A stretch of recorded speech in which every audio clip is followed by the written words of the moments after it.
বাড়ি বসিয়া লিখিতেছিলাম। সকালবেলাটায় কে আসিয়া ডাকিল, জ্যাঠামশাই। এক মনে লিখিতেছিলাম। একটু বিরক্ত হইয়া বলিলাম, কে? বালিকা কণ্ঠে কে বলিল, এই আমি হাজু। হাজু? কে হাজু? বাহিরে আসিলাম।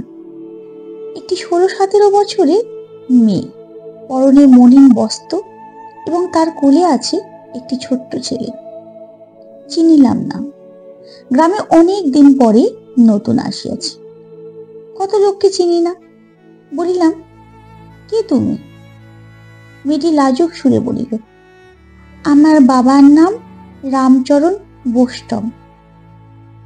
এইবার চিনিলাম। রামচরণের সঙ্গে ছেলেবেলায় কড়ি খেলিতাম। সে আজ বছর 5-6 হইল ইহলোকের মায়া কাটাইয়া সাধন চিত্ত ধামে প্রস্থান করিয়াছে, সে সংবাদও রাখি, কিন্তু তাহার সাংসারিক কোনো খবর রাখিতাম না।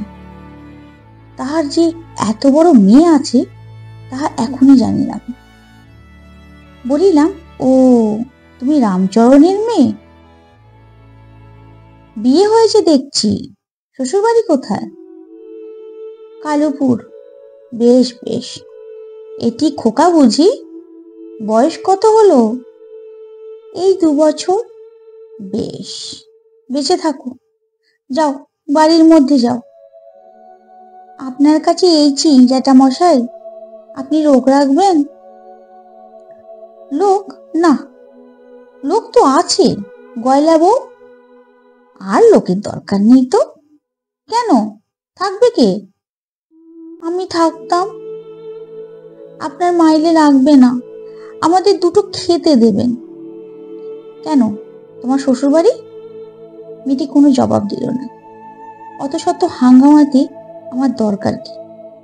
লেখা দেরি হইয়া যাইতেছে, সোজাসুজি বলিলাম, না, লোকের এখন দরকার নেই আমার। তারপর মেয়েটি বাড়ির মধ্যে ঢুকিল এবং পরে শুনিলাম সে ভিক্ষা করিতে আসিয়াছিল, চাল লইয়া চলিয়া গিয়াছে। মেয়েটির কথা ভুলিয়া গিয়াছিলাম। হঠাৎ একদিন দেখি রায়দের বাহিরের ঘরে বৈঠায় বসিয়া সেই মেয়েটি হাউ হাউ করিয়া এক টুকরো তরমুজ খাইতেছে। যেভাবে সে তরমুজের টুকরোটি ধরিয়া কামড় মারিতেছিল, হাউ হাউ কথাটি সুষ্ঠুভাবে সেক্ষেত্রে প্রযোজ্য, এবং ওই কথাটা আমার মনেই আসিল। অতি মলিন বস্ত্র পরিধানে, ছেলেটি ওর সঙ্গে নাই। পাশে বৈঠার উপরে 2-1 টুকরো পেঁপে ও 1 খণ্ড তালের গুড়ের পাটালি। অনুমানে বুঝিলাম আজ অক্ষয় তৃতীয়া উপলক্ষে রায়বাড়ির কলসি উৎসর্গ ছিল। এসব ফলমূল ভিক্ষা করিতে গিয়া প্রাপ্ত। কারণ মেয়েটির পায়ের কাছে একটা পোটলা এবং সম্ভবত তাহাতে ভিক্ষার পাওয়া চাল। সেদিন আমি কাহাকে যেন মেয়েটির সম্বন্ধে জিজ্ঞাসা করিলাম। শুনিলাম মেয়েটি শ্বশুর বাড়ি যায় না, কারণ সেখানকার অবস্থা খুবই খারাপ। দুবেলা ভাত জোটে না। চালাইতে না পারিয়া মেয়েটির স্বামী উহাকে বাপের বাড়ি ফেলিয়া রাখিয়াছে, লইয়া যাওয়ার নামও করে না। এদিকে বাপের বাড়ির অবস্থাও অতি খারাপ। রামচরণ বোষ্টমের বিধবা স্ত্রী লোকের বাড়ি জীবৃত্তি করিয়া 2টি অপগণ্ড ছেলে মেয়েকে অতি কষ্টে লালন পালন করেন। মেয়েটি মায়ের ঘাড়ে পড়িয়া আছে আজ 1 বছর। মা কোথা হইতে চালাইবে? কাজী মেয়েটিকে নিজের পথ নিজেই দেখিতে হয়। একদিন আমাদের বাড়ির ঝি গয়লা বউকে কথায় কথায় জিজ্ঞেস করাতে সে বলিল, হাজু নাকি আপনার বাড়ি থাকবে বলেছিল? হ্যাঁ, বলেছিল একদিন বটে। খবরদার বাবু, ওকে বাড়িতে জায়গা দেবেন না, ও চোর। চোর? কিরকম চোর? যা সামনে পাবে তাই চুরি করবে। মুখুজ্জে বাড়ি রাখেনি ওকে, যা তা চুরি করে খায়। দুধ চুরি করে খায়, চাল চুরি করে নিয়ে যায়, আর বড্ড খাই, কেবল খাবো আর খাবো। ওর হাতির খোরাক জোগাতে না পেরে মুখুজ্জেরা ছাড়িয়ে দিয়েছে, এখন পথে পথে বেড়ায়। ওর মা ওকে দেখে না, সে নিজে পায় না পেট চালাতি, ওকে বলেছে আমি কনে পাবো, তুই নিজেরটা নিজে করে খা, তাই ও দৌড়ে দৌড়ে ঘুরে। সেই হইতে মেয়েটির ওপর আমার দয়া হইল। যখনই বাড়ি আসিত চাল বা ডাল 2-4 পয়সা দিতাম। বার দুই দুপুরে ভাত খাইয়া গিয়াছে আমার বাড়ি হইতে। মাসখানেক পরে একদিন বাড়ির সামনে হাউমাউ কান্না শুনিয়া বাহিরে গেলাম। দেখি হাজু কাঁদিতে কাঁদিতে আমার বাড়ির দিকে আসিতেছে।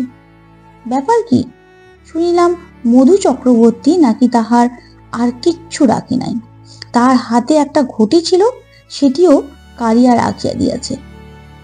তাহাদের বাড়িতে ভিক্ষা করিতে গিয়েছিল এই অপরাধে।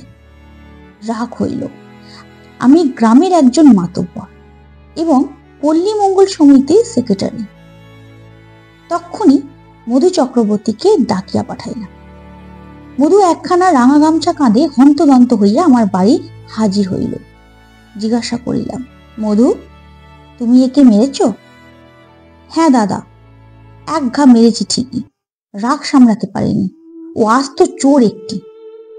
শুনুন, আগে আমাদের বাড়ি ভিক্ষে করতে গিয়েছে, গিয়ে উঠোনের লঙ্কা গাছ থেকে কোচর ভরে কাঁচা লঙ্কা চুরি করেছে। আর একদিন অমনি ভিক্ষা করতে এসে দেখি বাইরের উঠোনে গাছ থেকে একটা পাকা পেঁপে ভাঙছে। সেদিন কিচ্ছু বলিনি, আজ আর রাগ সামলাতে পারিনি দাদা, মেরেছি এক চড়। আপনার কাছে মিথ্যা বলবো না। না, খুবই অন্যায় করেছ। মেয়ে মানুষের গায়ে হাত তোলে, ওসব কি ইতরের মতো কাণ্ড।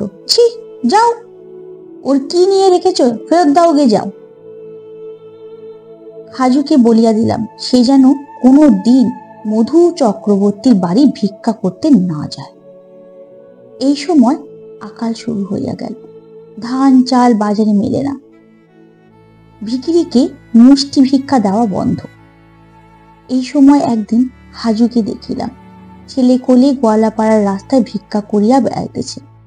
আমাকে দেখিয়া নির্বোধের মতো চাহিয়া বলিল, এই যে জ্যাঠামশাই, যেন মস্ত একটা সুসংবাদ দিতে অনেকক্ষণ হইতে আমাকে খুঁজিতেছে। আমি একটু বিরক্তির সহিত বলিলাম, কি? এই আপনাদের বাড়িও যাব। বেশ, আমাদের বাড়িতে প্রসাদ পাবি আজ, বুঝলি? হাজু খুব খুশি, খাইতে পাইলে মেয়েটা খুব খুশি হয় জানি।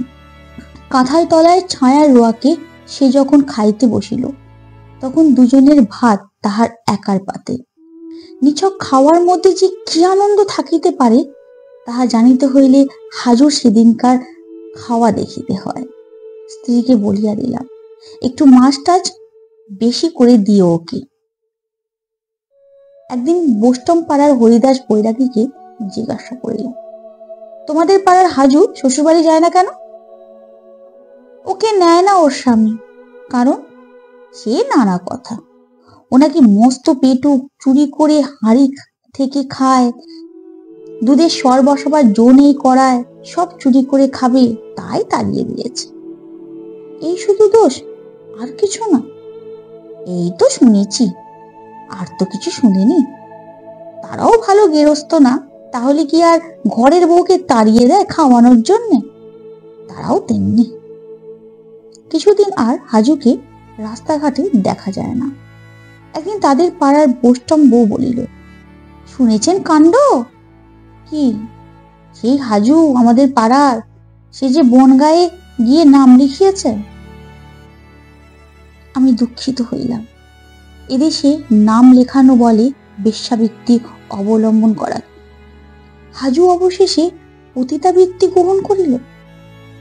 খুব আশ্চর্যের বিষয় নয় এমন কিছু, তবু দুঃখ হয় গ্রামের মেয়ে বলিয়া।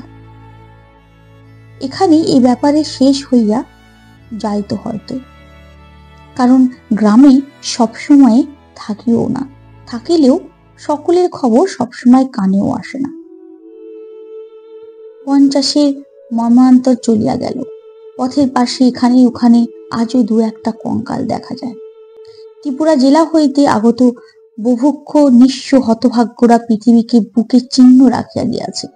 এ জেলায় মর্মান্তের মূর্তি অত তীব্র ছিল না। যে দেশে ছিল সে দেশ হইতে নিঃস্ব নরনারী এখানে আসিয়াছে, আর ফিরিয়া যায় নাই।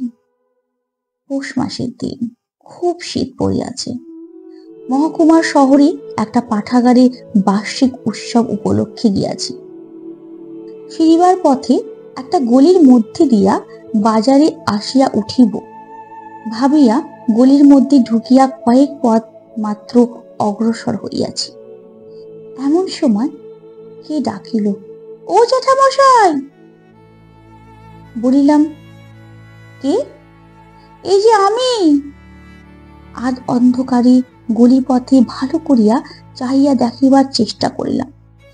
একটা চালাঘরের সামনের পথের ধারে একটি মেয়ে রঙিন কাপড় পরিয়া দাঁড়াইয়া আছে। কাপড়ের রং অন্ধকারের সঙ্গে মিশিয়া গিয়াছে। আমি শুধু তাহার মুখের আবছায়া, আদর ও হাত দুটি দেখতে পাইলাম। কাছে গিয়ে বলিলাম, কে? বারে, চিনতে পারলেন না? আমি হাজু। হাজু বলিলেও আমার মনে পড়িল না কিছু। বলিলাম, কে হাজু? সে হাসিয়া বলিল, আপনাদের গায়ের। বারে, ভুলে গেলেন? আমার বাবার নাম রামচরণ বৈরাগী। আমি যে এই শহরে নটি হইয়া আছি। এমন সুরে সে শেষের কথাটি বলিল যেন জীবনের পরম সার্থকতা লাভ করিয়াছে এবং সেই জন্য সে গর্ব অনুভব করে। অর্থাৎ এত বড় শহরে নটি হইবার সৌভাগ্য কি কম কথা? গ্রামের লোক দেখিয়া বুঝুক তার কৃতিত্বের বহরখানা। আমি কিছু বলিবার পূর্বেই সে বলিল, আসুন না দয়া করে আমার ঘরে। না, এখন যেতে পারবো না, সময় নেই। কেন, কি করবেন? বাড়ি যাব। সে আবদারে সুরে বলিল, না, আসতেই হবে, পায়ের ধুলো দিতেই হবে আমার ঘরে। আসুন। কি ভাবিয়া তাহার সঙ্গে ঢুকিয়া পড়িলাম তাহার ঘরে। নিচু রোয়াকে খড় ছাওয়া রোয়া পার হইয়া মাঝারি ধরনের একটি ঘর। ঘরে একখানা নিচু তক্তপোষের ওপর সাজানো গোছানো ফর্সা চাদর পাতা বিছানা। দেয়ালে বিলিতি সিগারেটের বিজ্ঞাপনের ছবি দু তিনখানা। মেম সাহেব অমুক সিগারেট টানিতেছে। একখানা ছোট জল চৌকির ওপর খানকতক পিতলের কাঁসার বাসন তেলের প্রদীপে অল্প আলোয় ঝকঝক করিতেছে। মেঝেতে একটা পুরনো মাদুর পাতা। বোস্টামের মেয়ে একখানা কেষ্ট ঠাকুরের ছবিও দেয়ালে টাঙানো দেখলাম।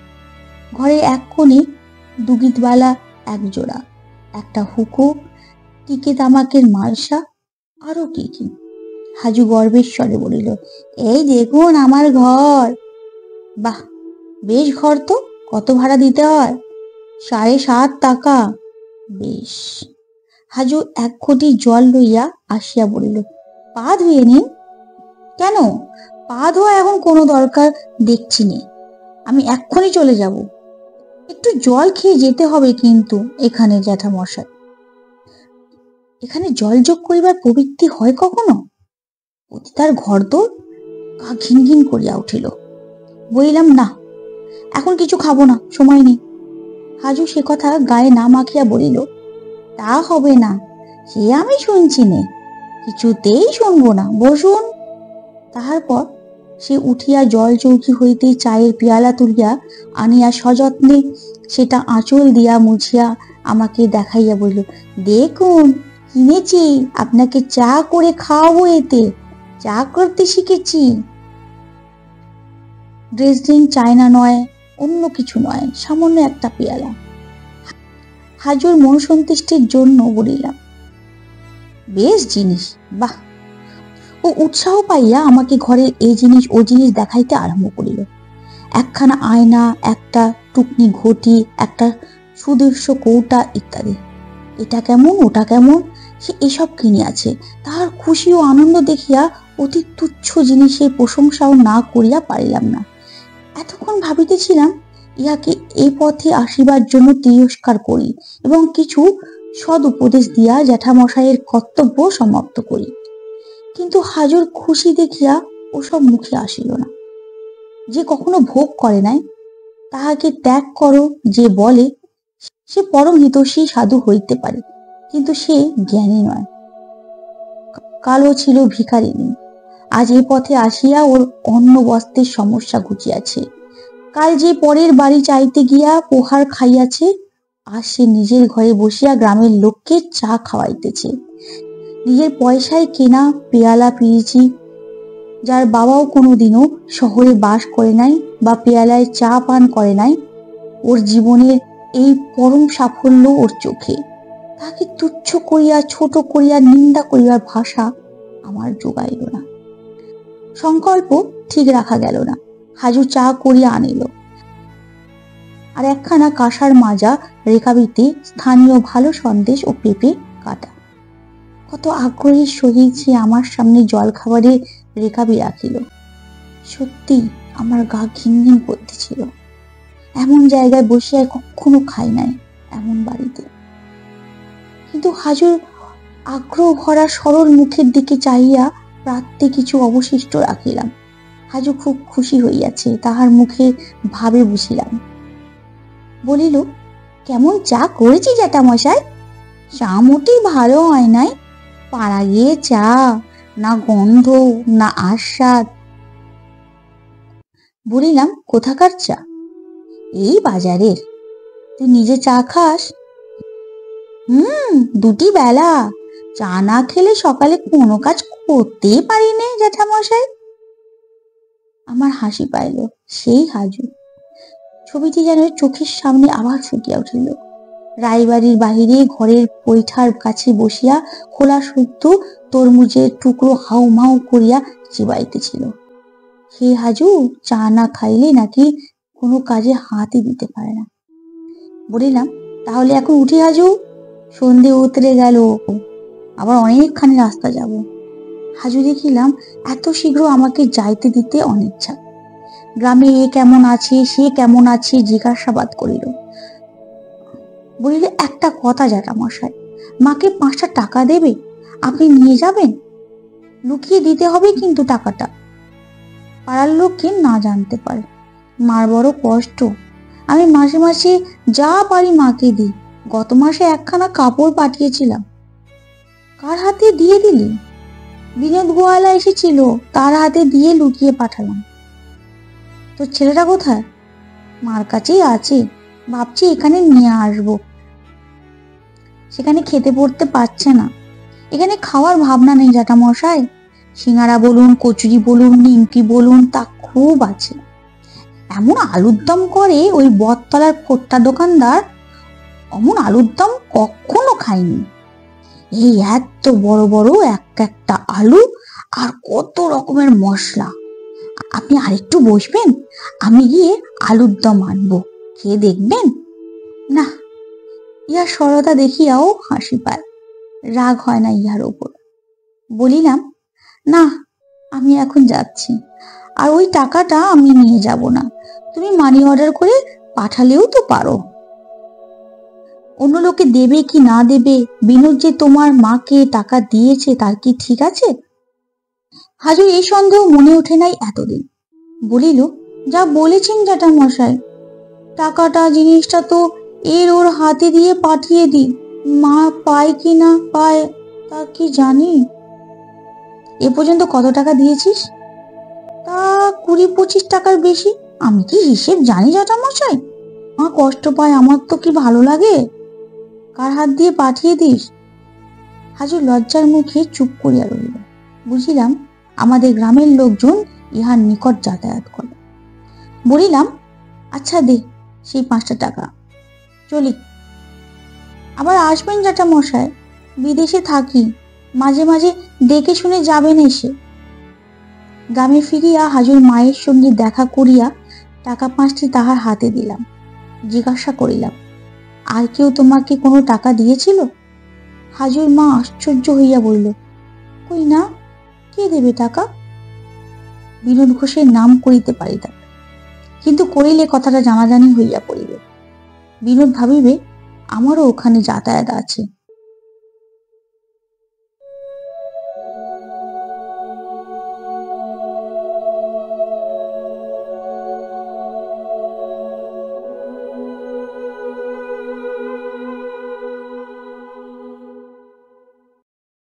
গল্প এখানেই শেষ নয়, সামনে আরও চমক আছে। পরবর্তী ভিডিওতে দেখা হবে, সঙ্গে থাকুন।